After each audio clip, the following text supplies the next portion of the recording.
दिलं काय नाही पाहिजे माझ्या मराठवाड्यात एवढं ते डोक्यावर घेत सातारा संस्थान बी डोक्यावर घेत काय आपण उघडच बोलणार आहे पहिल्यापासूनच आम्हाला तर काय करायचं तर आमच्या लेकराचं कल्याण झालं आम्हाला काय करायचं त्या राजकारणात आमच्या लेकराचं कल्याण झालं की उद बरं हे काय आवडून घे का काही इंग्रजी भाषा आहे का तर नाही हे 1.5 वर्षापासून हे म्हणतोय म्हणजे आपले फडणवीस साहेबाला सुद्धा हेच राजकारण करा तुम्हीच खुर्चीवर राहा तुम्हीच मजा करा काय देणे का पण समाजाचा मला द्या पण मग ते ताणायचं कशामुळं हो नाही हो नाही असं व्हायचं बंधन असतात त्याच्यामध्ये काय असतं की आपल्याला ती कल्पना आहे सगळ्या बाजूने कसं ती काऊर असतं नाही आता ते बी बदलले बरं झालं तुमच्यामुळं चांगलं झालं काय सकारात्मक आहे सकाराम नाही तुकाराम नाही तुम्हाला काय सांगा आमचा केस नोंद द्या नुसते म्हणते सकाराम नकारात्मक चर्चा मी ऐकलीच नाही साहेबांची एकदा म्हणले नकारात्मक चर्चा काय सकारात्मकच म्हणते आणि व्हायना तेच ते बरं झालं तुमच्यामुळं व्हायना दुरुस्त पोळी चांगली लागायला लागली बस लेकराचं हे नव्हतं लोक कशाला भुकालेले नाही गरीबात आम्ही रोज येतो तुम्ही पण तुमच्या पद्धतीनं पण आम्ही वेगळ्या पद्धतीने तुमच्यापाशी जे मांडायचं नाही ते आमच्यापाशी मांडलं जातं गरीबाला त्यांना तुम्ही एखाद्याला आमदार करा एखाद्याला नगरसेवक करा आणि त्या नगरसेवकला तुम्ही महापौर करू नका सोडच एखाद्या आमदाराला मंत्री करू नका सोडच पण गरीबाला जर दिल्या ना ते मोरूच तरी उपकार विसरत नाही मोरूच तर अशी गरीबाची शिष्ट आहे मी 2 वर्षाला हाताळतो मी नुसतं दिलं इमानदारी फक्त कुणाच्या रुपयाला हात लावला कुणाचं पद घेतलं नाही मला आणखीन गरीब विसरा नाही एके हाकेवर मुंबई म्हणलं मुंबई जाम म्हणलं जाम नको म्हणलं की मागे ही परिस्थिती सत्यच सांगतो मी आणि माझ्या बोलण्यात ती तळतळ सांगतो तुम्हाला माझ्या गरीबाचं काय करायला द्या आणि ते डगर घेऊन नसत्या तुम्ही म्हणता ओबीसी तुमचा आहे मराठा तुमचाच होईल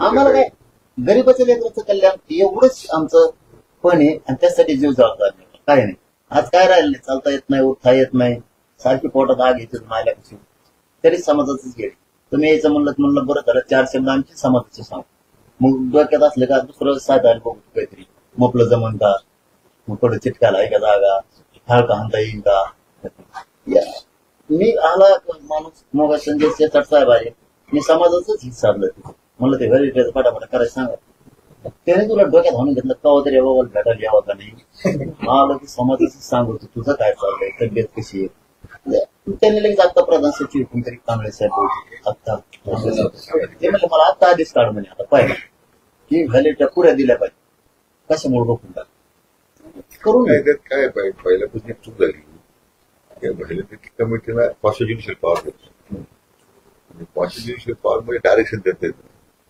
आणि आपलं एकच राज्य आहे त्यांनी हे ओढून घेतलेलं तेव्हा तरी पुढे संघटना घेतली नंतर मग सुप्रीम कोर्ट आपण लिखित मागच्या काही वर्ष कॅबिनेट समिती करतो बाकीच्या राज्यांमध्ये प्रांतालाच अधिकारायचं तर अशी काही समिती नाही मग आता आम्ही असं या चर्चेत आमच्या आज ठरलं की आपण एकदा परत फेरतापासून पाहू तुम्ही काय दिलं काय अडचण नाहीये परत आपण डेलिगेट करून प्रांताच्या लेवलवर डेलिगेट करू म्हणजे मग प्रगती होते ह्या पण थोडा आधार घ्यायला लागणार आहे असं वाटतं बघा वाटत नसेल तर हरकत नाही आपल्या नागपूरच्या Many people think that we cannot learn hypnosis in 4 days, and I tell you all that you can become a hypnosis pro.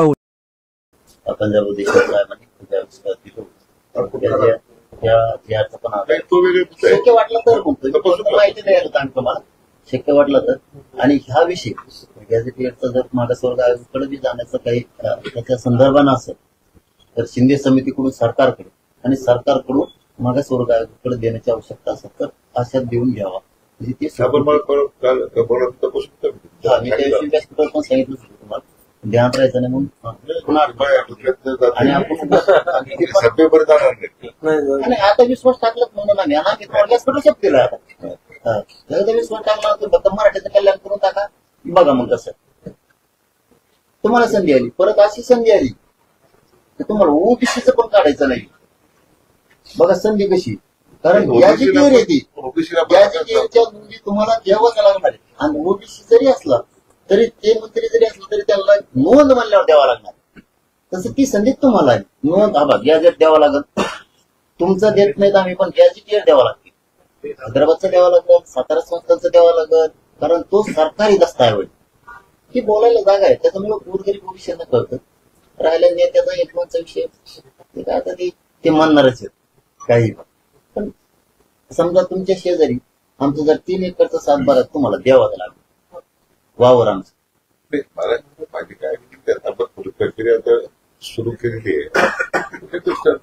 हे कसं शब्दाकडे आपण पुढे नेता येईल आपण करू. तसं आली अडचण आपण संपर्कात राहतोच आहे. पण आपण म्हणणारच नाही सर. मी अडचणी तेव्हा सरकार अडचणी तेव्हा आम्ही यावं किंवा विषय त्याचं त्या म्हणणारच नाही. सरकारी अडचण नव्हती. प्रक्रियेमध्ये काही वाटलं एखादा टेक्निकल म्हणतात तो आपल्याला रिझॉल्व्ह करता येईल. काही फार असं काही एकदम असं वॉटर राईट नाहीये की आता इकडे आलायचं तिकडे आलायचं असं काही नाही. कारण मग बोलता आपण मला म्हणलंय पात्र नको दोन शब्द बदललेच नाही. आणखीन काय असं अडचण म्हणलं तर काय ती येऊन सांगतील बदलून घ्यावा. आणि पण हे विषय तुमच्यासाठी परत परत ते सांगतो इतकं सोपं आहे. गॅझेटेड सरकारी दस्तावेज म्हणून लोड नाही द्यायला. तुमच्यासाठी सोपी प्रक्रिया आहे. म्हणजे सगळं मन जिंकता येते, सगळ्यांचे मन धरून मन जिंकता पण. आणि ते असून मिळाला म्हणलं चीड वाढायला लागली समाज. आणि मी सांगतो ना 50 बऱ्याच संभ्रम निर्माण नका करू.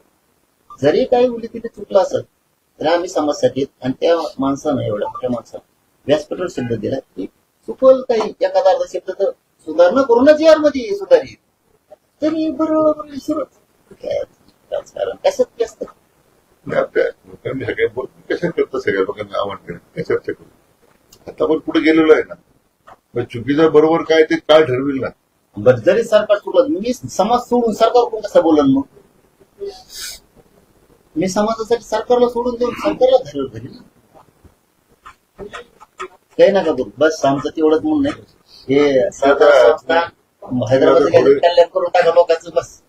काळजी घ्या तब्येती शांततेने घ्या. डॉक्टर साहेब जरा काळजी होत मी भिंत असते एक तर रेकॉर्ड आला आधी आमचा रेकॉर्ड आमचं आरक्षण असून आंध्रात आमचं महाराष्ट्र सरकार इकडे असून आमची नोंदच नव्हती. कमीत कमी काल तुम्ही आले किंवा शिंदे साहेब असतील किंवा आपले फडणवीस साहेब असतील यांच्यामुळे कमीत कमी ते जे होऊन हा ते करू रेकॉर्डला तरी आमचं गॅजेट आलंय तशी 75 वर्षात. हे आम्ही काय त्या दिवशी 3-4 दिवस मुख्यमंत्री आम्ही रात्री बसायचो मी चर्चा करायचो. हळूहळू मार्ग निघत गेला. त्यांनी मग ह्या गोष्टी करायला कशा करायच्या सांगितल्या त्याप्रमाणे बरोबर ते होत गेलं. म्हणजे बारकाईने लक्ष घातलं आणि याच्या आधीच लक्ष घालायला पाहिजे. बारकाईने लक्ष नाही मोठे निकाल करतात सगळं ते आपला गैरसमज असतो कधी कधी. प्रत्येक पण आम्हाला संडास लागलं प्रत्येक आधी नाही त्यांची भूमिका पहिल्यापासून चांगली आहे. मी इतक्या वर्ष काम करतो 3-4 वर्षापासून. आम्ही चांगलंच म्हणतात ना. मग पण आमचं व्हायना म्हणतात ना. हे प्रॉब्लेम आता जुळलं असतात की आता कसं काय जुळलं कुणाला नाही पण जुळलं. खड्डे कुठे भरून नेले डांबले. तुम्ही माहिती आहे आता हेच महत्वाचं राहतं. मुख्यमंत्री साहेबांनी दादांच्या भरोश्यावर समिती करून केलं. समाजाची सरकारबद्दलची चांगली भावना त्यांच्यामुळे झाली खरं आहे. पण ती टिकणं सुद्धा आता तेवढी गरजेचं आहे. अंमलबजावणी करून मराठवाड्यातला मराठा हा कुंडी गॅझेटेडच्या आधारे हे करणं गरजेचं आहे. मग मात्र म्हणायचे आता सध्या तर समाजात एकदम आनंद आहे. प्रक्रिया सुरू करून दिली काय तुम्ही जसं आपण पुढे जाईल आपली जी काही मंडळी 2-3 आपण सांगताय त्याच्याशी काही वाटलं तर संपर्कात दुरुस्त करतो.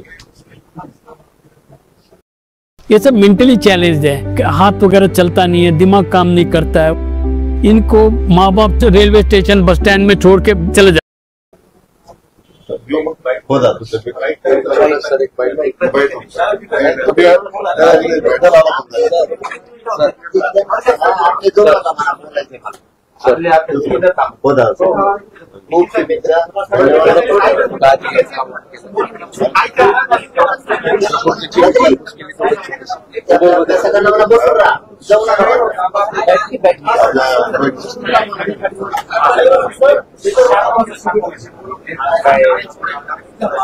आज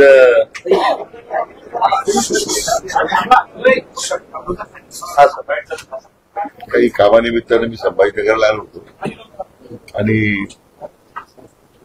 पाटलांच्या तब्येतीत चौकशी करावी कारण 7-8 दिवस त्या आंदोलनामुळे तब्येत खालावली होती.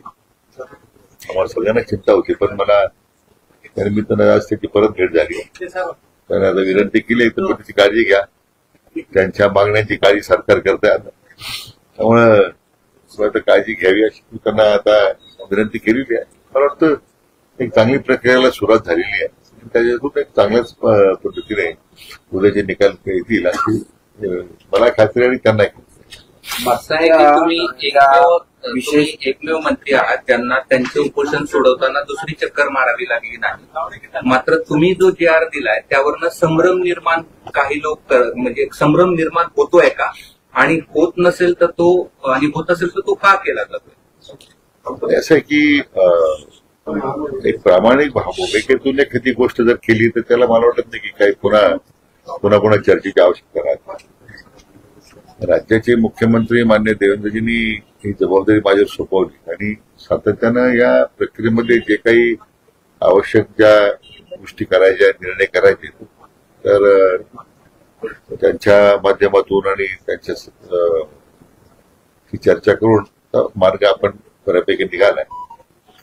पण मला असं वाटतं की आता निर्णय सरकारने केल्यानंतर त्याच्यावर काही मंडळी भाष्य करतात, याचं मला मनस्वी दुःख आहे. कारण शेवटी हे काही मोठ्या संघर्षातून आता काही गोष्टी आपण मिळालेल्या आहेत. केवळ 4 भिंतीमध्ये बसून त्याच्यावर टीका टिप्पणी करणं काही उचित नाहीये.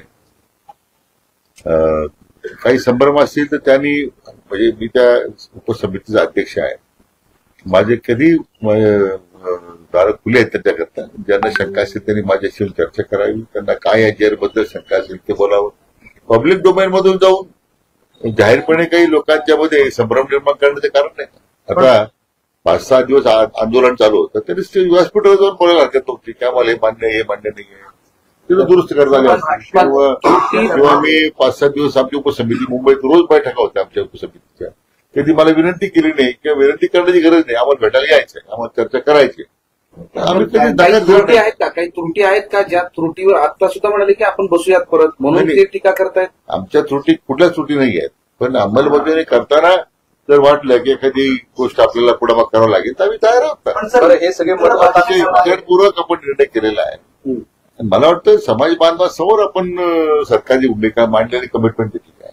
हे मतदान सुरू असताना आज देवेंद्र फडणवीस असं म्हणाले की हा जो जी.आर. काढलेला आहे आरक्षणाविषयीचा तो सरसगटसाठी नाहीच, आणि डीसीएमची पण तीच भूमिका होती, शिंदे पण आणखी थोडा वेळ लागेल. असं आहे की लोकांना एकदा समजू देत काय तो जी.आर. आहे, तर काय त्याच्यात काय फलनिष्पत्ती होणार आहे. एकदा कामाला सुरुवात झाली की मग लोकांना जे अभिप्रेत ते समजेल. आता नाही, कोणी संभ्रमात नाही. मी त्या समितीचे अध्यक्ष म्हणून सांगतो, कोणी संभ्रमात नाही.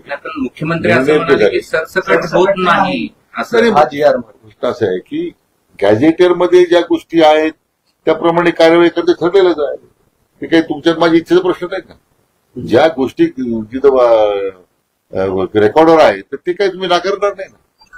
पण मला वाटतं याच्यावर आता आणखीन फार काय की म्हणजे आंदोलनात सहभागी व्हायचं नाही, चर्चेत सहभागी व्हायचं नाही, आणि सरकार निर्णय केल्यानंतर त्याच्यावर टिप्पणी करायची. आता हा मला वाटतं या मंडळींनी माझ्या मित्रांना आमच्या समाजाचे आव्हान आहे की आपण थोडं थांबवलं पाहिजे. तुम्ही आय ओपन टू डिस्कशन केव्हा आमच्याकडे या सहकारी पण नाराज आहे, तसं पण चित्र आहे. ना सर, मला माहिती. पण शिंदे साहेब असं म्हणाले की एका जी.आर. प्रश्न सुटत नाही. ते सांगतो ना, ही निरंतर चालणारी प्रक्रिया आहे. इतक्या वर्षाच्या मागण्यांच्या संदर्भात सरकारने कॉलपूट टाकले. जशा पुढे अडचणी येतील तसं आणखी त्या दुरुस्त करता येईल.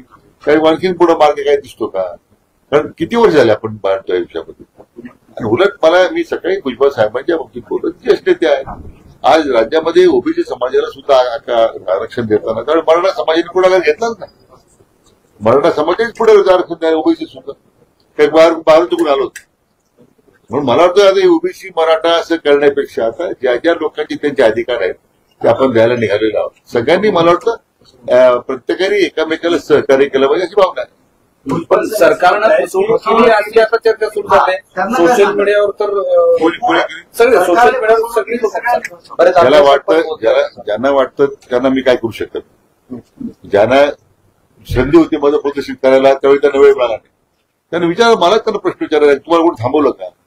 त्यावेळेस सरकारी चर्चेदार काही बंद केले तुमच्याकरता. तुमच्या आंदोलनाच्या ठिकाणी तुम्ही जर काही भाषणं केली असती, मतं मांडली असती, ती काही पाटलाने काही तुम्हाला नकार दिला होता का? आता तुम्ही नंतर मतं व्यक्त करून आपली शंका व्यक्त करायच्या, लोकांत संभ्रम निर्माण करायचा, हे उचित नाहीच आहे. तरी माझी त्यांना विनंती सगळ्यांना आहे, सोशल मीडियावर काम करणाऱ्या लोकांना किंवा काय, तुम्ही या ना माझ्याकडे चर्चेत. Any time you can come. मी काही दरवाजे बंद केलेले नाही. समाजाच्या मनामध्ये कुठल्या प्रकारची शंका राहू नये हीच भूमिका माझी आहे. संजय राऊत एक प्रश्न विचारला. संजय राऊत असं म्हणाले की हे शिंदेच्या खांद्यावर बंदूक ठेवून फडणवीसांचं आंदोलन हे याच्यासाठी केले, फडणवीसांना टार्गेट करतात. मला वाटतं सर्व संजय राऊतांना तुमच्या माध्यमातून त्यांना काहीतरी काम द्यावं चांगलं. म्हणजे काय होईल, महाराष्ट्राचं काहीतरी जरा बऱ्यापैकी बेटा ये